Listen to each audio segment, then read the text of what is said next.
Hello and welcome to another episode of the Willy's World podcast. Doesn't matter what episode number it is, does it?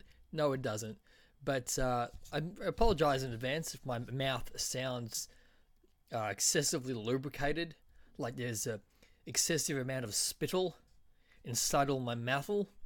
But I had one of those fucking Werther's originals, and something about it just makes my fucking mouth just moisten up like a. Anyway, it's look, man, I'm feeling pretty good. I'm feeling pretty limber. Feeling pretty good. I've been having these fucking bear bars, make me feel awesome. It's this new product called Bear Bars, and I've been eating their Protein X bar, and it's actually made of 100% organic grizzly bear hearts. That's right, bear hearts.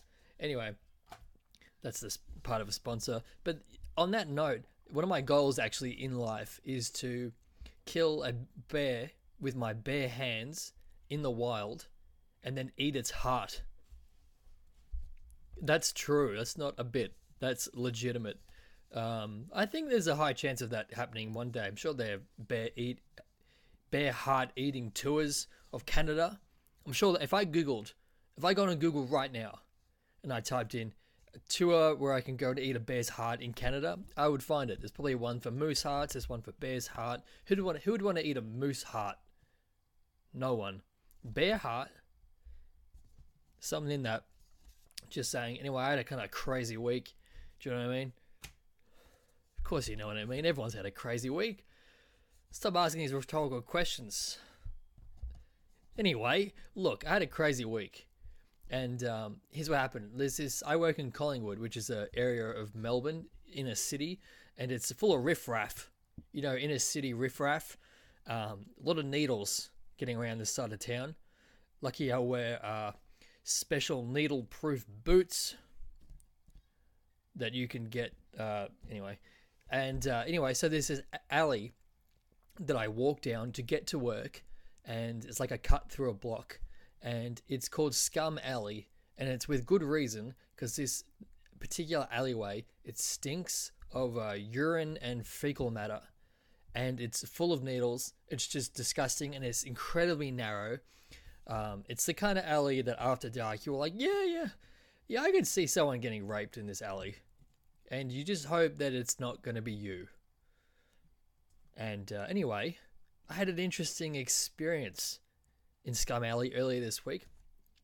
I was doing my usual trek through the dark passage on my way home from work to get home, and I passed this sort of odd-looking character making his way down Scum Alley towards me. He's heading back towards me into the heart of Collingwood, and I'm trying to trek out of this dark passage to get to the serenity of inner city Melbourne. That's on the other side. Anyway, he's coming at me. He's this short little guy. He's sort of hobbling along. And then as we sort of come closer, there's a twinkle in his eye, and his eye catches my eye, looking at his eye. Both eyes, not just one of them. And he looks at me, he says, "Sire, I got a proposition for you, my sire." And I'm like, oh man, I'm just trying to get home from work. And he's like, "Oh no, I got a good deal for you. I got a great little deal. You're going to love it. Just listen." I was like, okay, I got a couple of minutes before the tram, but I'm giving you just those cheeky little minutes, okay? Speak your offer. And he's like, "Oh, I got this good thing. You're gonna love it. It's this new special thing. All you do is you take it, and it makes you feel like there's the light of God coursing through your veins." It's like, oh, that's pretty good. I'm listening. You got my attention now. It sounds like a truly tremendous benefit. What else? Tell me more about this thing. "Oh," I said, "it's good. You feel it coursing through your veins. You feel it radiating through you. It makes you come alive. It makes your eyes pop out of your head. It makes your soul burn on fire in a good way." And I was like, oh, what? That's actually something that's a solution that I've been looking for quite some time now that you mention it. I'm interested, very interested. It's like, "Oh, you're going to love it because it's gonna make you feel like a god. It's going to make you channel the deep, dark desires of the world. It's going to make you feel like a three-headed dragon and a three-headed raven come together to make a dragon raven. You always wanted to feel like that. I can see it in your eyes." Like, you are accurately reading the thoughts in my brain through my eyes, sir. But just out of curiosity, how much does how much does something like this cost? It's like, all right, you're gonna love it. It's really good. It's easy to use. It's simple. You plug it straight in, and it works great. You plug it into your soul. You plug it into your body. You plug it into your mind. I was like, I'm good on the functionality. I understand where we're coming from a functional perspective, but what's the price we're talking here, sire? He says, sire, you're looking at about $12. I was like, $12? It's a fucking bargain. I'm like, hell yeah. I'm excited. I'm getting my veins warmed up. I'm tapping my arm veins, my forearm, getting ready to fucking inject this shit straight into my fucking body. And I was like, I'll take one, please, sir. And then he's like, here we go. And I look at my hands, and he hands me a Bible. I was not expecting that. I was genuinely excited to shoot some heroin or smoke some methamphetamine. But anyway, hey, we got a sponsor. So it's called Ratcam. So anyway, this is brand new, free-to-air channel on TV. It's called the Ratcam channel. It's a 24-hour channel that follows an underdog colony of rats who live beneath a manufacturing facility and as well as a used car lot in Narrowwarren. So you can follow the daily trials and tribulations of rat life, and you can even join in the conversation, the ratty conversation, on Twitter using the Ratcam hashtag. There you go. I think I'm going to be tuning into that Friday night for sure. All right, now we got Ask Willy, where people send me their questions and I answer them. People know what the segment is by now, and if you don't, well then, now you do. Sweet. Okay, so we've got Ask Willy. First question here is from, who's it from? Jenny, who's this from? Doesn't matter. Anyway, this is from Oxydosa, Oxy_dosa 5219BC at Gmail. He said, hey Willy, I'm addicted to prescription painkillers. What do I do? Interesting question. Good. I'm liking the heavy stuff that we're putting out there these days. People are coming to me with their problems. I got solutions. Here's what you want to do, Oxydosa. You want to get a whole lot of water. Okay, you want to get like several jugs and liters of water. Go to the 7-Eleven. Get the cheap home brand one. Don't buy any of that Fuji shit or Fiji. Is it Fiji or Fuji? I always call it Fuji water. Anyway, you want to get that. And you want to fill it up like your car, not your tank of your car, but like put it in your back seat and your boot. And then you want to drive out into the woods or a desert.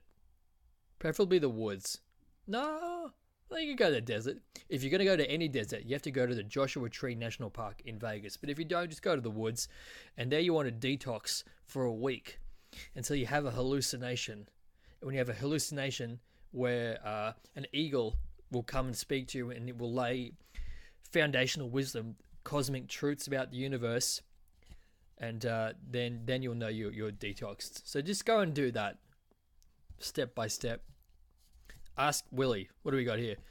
Hey Willy. Hey. Fuck, marry, kill. Gandhi, Mother Teresa, Nelson Mandela. Okay, cool. Fuck, marry, kill. Gandhi, Mother Teresa, Nelson Mandela. I would kill Gandhi, just because I don't like the way it looks. Not on a racial perspective, I don't trust his eyes. Mother Teresa, I would probably kill. Can I kill both of them? All right, I would marry. I gotta fuck one of them. I would kill Gandhi. I would fuck Nelson Mandela or Mother Teresa. I would probably fuck Mother Teresa and I would marry Nelson Mandela. So I just love this South African accent. I would marry Nelson Mandela and I would become a South African citizen. That's how it works, isn't it? What do we got?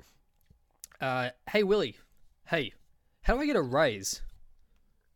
I assume he means in his job, not get a raise as in to somehow become physically more levitated. Anyway, we've got here we go. Here's what the answer I got for you, mate. Okay, so the corporate structure is a big power play. Okay, it's a power structure. The corporate structure is a power structure. There's power at play in this power play. If you want to get to the top, you got to you got to break a few eggs if you want to get an omelet, as they say. And I have a resource that I use just for this kind of thing. It's allowed me to climb to the top ranks of several massive Fortune 500 companies, which is why I'm able to broadcast this incredible podcast right now. I have this resource. It's called the 48 Laws of Power. Okay? Look, let me just read one of my favorite ones right here. Okay? Here's what you need to do to get to the top. You need to pose as a friend and work as a spy. Listen to this. Knowing about your rival is critical. Use spies to gather valuable information that will keep you a step ahead. Better still, play the spy yourself. Mind expanding. In polite social encounters, learn to probe. Don't probe physically, because that you will get a sexual harassment suit on your hands and possibly in your anus. So anyway, ask indirect questions to get people to reveal their weaknesses and intentions. There is no occasion that is not an opportunity for artful spying. Point in case. You're in the bathroom, standing at the urinal. Your enemy coworker is there. You turn to him and you say, "My God, Jim, you have a tremendously small penis." You want to break his spirit. You want to break his mind. Even if your cock is smaller, it doesn't matter.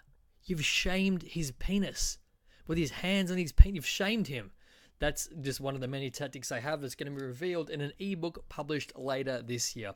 Anyway, that's it for the podcast. Have a great week. Good luck with the promotion there, Oxy, or whatever, whoever that was. Some fuckhead. And I'll catch you next week for another episode. Can't wait to see you then. Cheers.